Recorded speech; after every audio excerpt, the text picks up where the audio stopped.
My Super Mega G is this right here in front of me. Is the fastest 911 ever made, the fastest Carrera ever made, and it's absolutely insane. This is my GT2 RS, and what makes it so crazy and insane? Well, let's go and find out everything about it right now.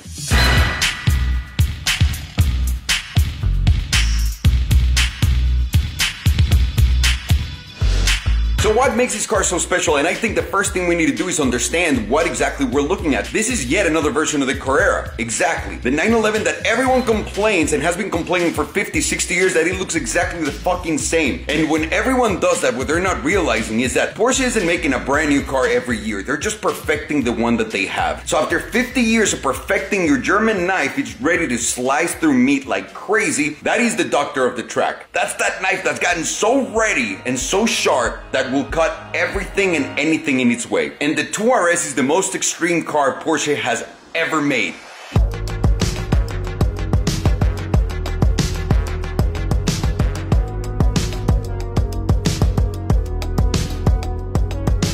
So we understand the 911 now. The 2RS is just literally meant to be the fastest car on earth. The 911 line has like their more hardcore cars that go on the track. Those are the GT3 and the GT2. Those are the two lines that come out of the 911 that are meant to be track monsters. Two different experiences. The GT3 is naturally aspirated. That's what they wanted to do, and that's what they've stuck with for a very long time.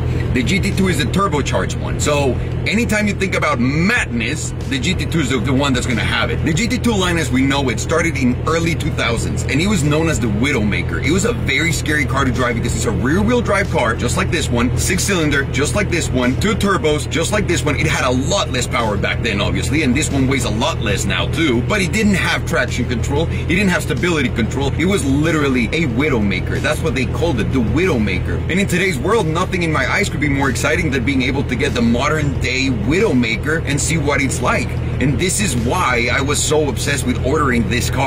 So as you guys can tell by now, the 911 GT2 RS is the top of the line of the 911, which is the most perfected car ever made and the fastest one ever made. So this right here that I'm sitting on should be the greatest 911 ever.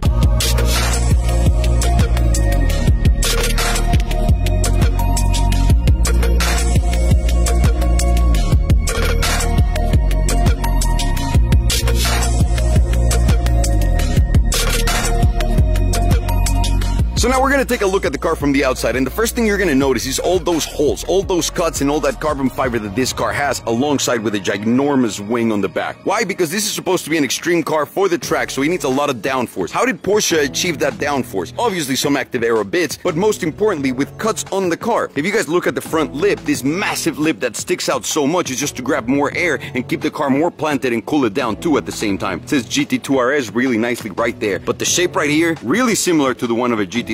Again, we're talking about aero bits, and it's all over the place. I mean, you guys see them. Now on the hood, those are the new ones that Porsche is putting on all of their cars. These are available also on the GT3 RS, and I think they look super mean. Obviously, they're functional. They're not just there for anything other than keeping the car down and having air go by and cool the car too. Also, if you guys see this is just like the Turbo Exclusive Series. This is the first time Porsche got to play with carbon fiber at this level. They definitely see what everybody else is doing, and they want to jump into that carbon fiber game too. So aside from the Exclusive, this is the first time Porsche really did all of that carbon fiber, and it really goes everywhere. You guys see it up here, and then it closes right here. And what I love is that it's there and it's there. Whew. The carbon work from Porsche is pretty good, although I'd love to see some cars in full carbon soon. Everything about this car is all about weight savings, and if you guys look at the front logo right here, that's a sticker. They didn't even put the actual logo on the car, the badge. No, they just wanted to do the Porsche logo on a sticker because it saves weight. They're not fucking around. They're not dumb. They need every single kilo off this car. Following the line right here, you're gonna see even more aero bits, but before I jump into the aero bits, let me take your attention right here to these wheels, because these wheels are magnesium wheels. These are $13,000 wheels on this car, and they are a big part of why the Weissach package is so expensive. And honestly, they did a very smart thing. They separated the cost between this and the Weissach package. Weissach package was only $18,000. The wheels were $13,000, so they were actually able to charge more for the wheels and the Weissach package without telling anyone. So that's brilliant, Porsche. But the purpose of these wheels is they're lighter and more resistant. They're way better for performance, and if you think about it, what is the one piece of the car that makes the car move? And it's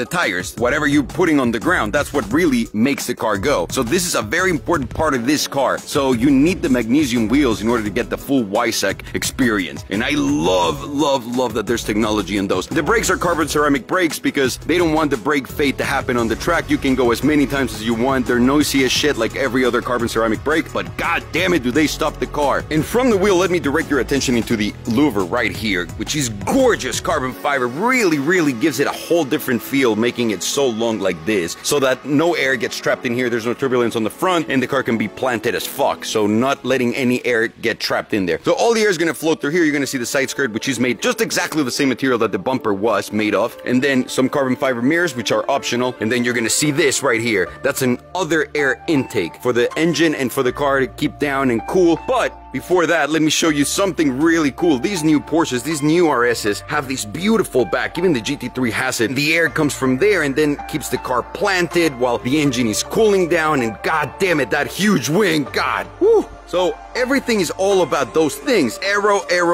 Then you go from here and you look at the backside and you're going to look at those exhausts, which are massive and so beautiful. For the first time ever, I want to say this rear end is perfect, and there's so much air stuff happening here. I love insane engineering, and Porsche knows how to engineer the shit out of their cars. Also, another funny thing that I don't know why it's so weird to me. In my 918, I don't know if you guys remember, it had like some wings back here that came out. This doesn't have that. They're just against the... I don't know, but I really do think they look cool. Really cool. And getting into the interior of a car, it's going to look like just pretty much every other 911. There's no question about that, and that's not a bad thing. These cars are solid. So let me just generalize a little bit here. You see all the Alcantara materials, all the beautiful carbon fiber, and the leather is obviously premium. One thing that changes, obviously, for example, from the 911R is these right here. Those get rid of the door handles, so you don't have to click that, and it's heavier than just rope. Also, speaking of weight savings, these floor mats, and I'm so sorry for the mess there, are all carbon fiber alongside with some leather. These are $980 and they look amazing, but as you can tell, not very convenient, but who gives a shit? And right there, I also spent some extra money on putting those pedals there because that's not stock, and I think it was well worth it. They look insane. Not a lot of companies throw their money to the pedals, and I think more should. Obviously, if you got a WISAC car, you're gonna get the bucket seats because it's all about weight savings. It's about driving it hard on the track and being able to do so. These seats are amazing, and let me tell you a little fun thing. You see the seats back there, the little thing that says 2 RS, and there's like 2 little seats back there and people go crazy over them. Those seats are not really seats. Those are just there for insurance purposes. And obviously, getting inside of the car, everything is just destined and meant to be driven hard. There's no buttons on the steering wheel. All you need is your paddle shifts. Then back here you have your gauges, your revs, how fast you're going, you know, oil pressure, all that good stuff, fuel levels, and then this is your screen for all of the menus that you're gonna see. But this car is not about its gimmicks, it's more about its performance. Amazing interior, and the build quality is dope. Also, the car has a beautiful touchscreen, which is very responsive, and it works really nicely. There's no question about it. I love the new generation displays of Porsche. They're fucking on point, but that's not the most important thing about this car. I think the most important thing about this car lives right here, which is all of the options that you're gonna need in order to go fast. So, first of all, PDK is a transmission in the car. PDK Sport means put the car in sport, essentially. When the transmission goes in sport, the car goes in sport. It's a 7-speed transmission for it. It also has a suspension mode. You have traction control with all the stuff off, your exhaust so you can make it loud, it should always be on, and the lift up and down. Those are the important things about this car, and right now let me show you 2 really funny things.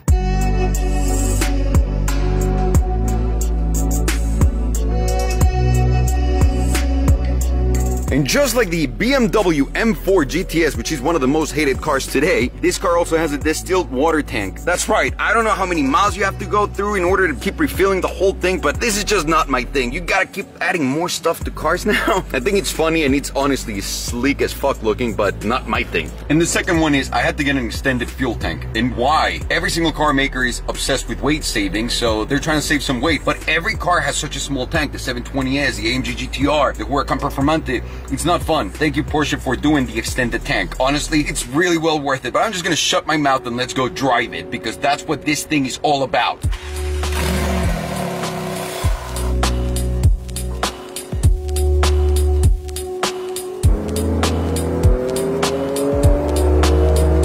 A year ago in Goodwood, I placed an order for this car because I always wanted to have a GT2. and especially a 2 RS. Why? Because it's the most metal car Porsche has ever built. At least the most metal 911. And to me, that carries a lot of weight because of what I said. This is a car that Porsche has been perfecting for over 50 years. To the point where it's mental how great every single one of these versions is. This car has 700 horsepower that come out of a 6-cylinder engine with 2 turbochargers on it. I mean, it doesn't weigh shit. It's a WISA car, so it even saves 30 kilos, which is about 60 pounds. This is an example of pure driving excitement. This is a car that's meant to be raw. This is a car that's meant to be dangerous. It's called the Widowmaker. It's a rear-wheel drive car, 7-speed automatic, and you need it to be automatic because it's so fucking fast. So what am I expecting from this car? And this is why I bought it. I expect nothing more than the ultimate track weapon. I expect the ultimate feel. I expect the ultimate acceleration. I expect the ultimate braking. It pretty much does all of those things rather fucking well. Look at this. The noise is there, everything is there, dude. If you could see the camera and how fast I was going right there, you won't believe it. I don't know how Porsche made this car also sound so great. It doesn't sound just like a twin turbo 6-cylinder engine. It sounds like a beefy, meaty engine, and it rumbles and it pops and it's great. But the steering is fucking phenomenal, like any other Porsche. Why? Because you can place the car anywhere you want. The rear wheel steering is phenomenal. It makes the car so agile and nimble. It feels like a shark in water changing direction. It's just like that. It feels just like that Huracan changing direction on a rear wheel drive car. It's fucking mental, people. Absolutely banana. So did Porsche accomplish everything they set out to do? I'm gonna tell you this. Porsche's done everything to a level so extremely extreme, if you will, where you put the car in comfort and it's going to be super comfortable and easy to drive. Basically a daily. If you're just going on the freeway, whoever's riding in the car with you is not going to believe this is a $350,000 Porsche, because it feels like not just like any other 911, but it does feel like just any other 911. But when everything goes in sport and you push it in the canyons, the performance is so ridiculous. And when I say so ridiculous, you guys please pay attention to this. So fucking ridiculous and out of control and out of this world that I was going up the canyons this morning with Buddy just to get some shots and get used to the car and really get to know the car. I was doing 3 times the speed limit on every corner, and the car just does it so easily. You know that there's so much more for the car that can do. It makes you feel like you're not doing enough. And I think that's why Porsche didn't make this car an exclusive car. And I don't think Porsche wanted to make this car a limited edition car, because I don't think people will understand how special and how difficult it is for Porsche to do everything that they did in this car and give it so much performance that to the regular person it just won't make sense. It's an exciting car, but at the same time, it does feel like you're not doing anything. It lets you know how shitty of a driver you are, that there's so much more room for performance that you'll never touch. And while I understand that there's room for performance that I'll never touch in the 720S, I can feel it. I can feel that it's there. I can feel what I'm doing, and I can tell that I'm gonna die. This feels so fucking good. I don't feel any of that. And in return, I feel like that's gonna make this car really dangerous, because a lot of people are gonna feel very confident and comfortable pushing it. And I bet you that the moment the fucking thing snaps, it's gonna end up on a bad story. So at $350,000 price, is it worth it for me to keep this car in the garage? This car doesn't do anything that my 720S doesn't do. Allow me to show you.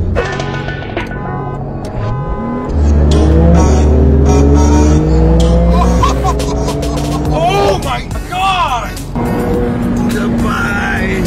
Also, this car doesn't do anything that the Performante doesn't bring in excitement. Allow me to show you. Oh, that sound. That can't be.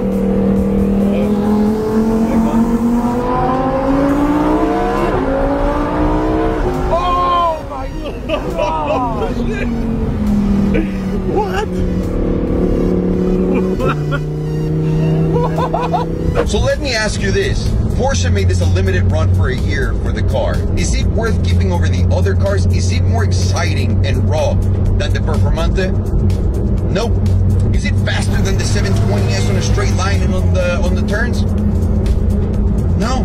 Is it a fucking amazing 911? Absolutely. It's just not the car. I think the buy here and the rarer car and the car that people are going to enjoy the most is the 3RS, the brand new 3RS. I love this car. I completely understand everything that Porsche built it for, but having the other cars right now, I can tell you without regret, because when the car got here yesterday, I was so sad that I liked it so much. But after I drove it, I can tell you easily, I can treat Porsche the way they've treated me as a customer, because you guys know, most people say that they treat me like a car flipper, and that's ridiculous, because I'd love to know if anyone can come up with a list of cars that I flipped and made money on. I'd appreciate that and would love to see that. There's 1 or 2 cars I've made money on that I sold a year after I bought. That's about it. Everything else I try to stay even. This is not a car for me. And Porsche gave me the car, gave me the runaround. I was supposed to be getting this car within the first allocations around April or whatever, because this is a car that I really dreamed about. I was really excited about it, that they pushed me and shoved me to the end of the line. And then they told me that I couldn't get the color that I was requesting and that I was just gonna get whatever fucking thing that they had available. And I gotta tell you guys, after that and after knowing that no one answered to me and my questions about like where the fuck is my car, what's going on with my car for so long, I don't feel bad for selling it. I actually don't feel bad at all after driving it. Not because it's not great. Again, this is easily the best 911 ever.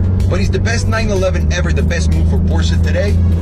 I think the 3RS is. I think the 3RS will be that, not this car. This is not for me. I already have it sold. I sold it for $15,000 over, for those of you who care, because Porsche overproduced the car. And in my head, it doesn't make any sense that this car is more expensive and over sticker than a 720S. The 720S is more comfortable, which this car is also comfortable right now. It's also quiet when it wants to be, but it's loud, it's mental, it's faster, and it performs in all areas way better. And it has fucking doors that go up. So at the same price, at the same rate, at the same everything, I didn't even have to go to the Performante or even have to go to the AMG GT-R to get rid of this car from my garage.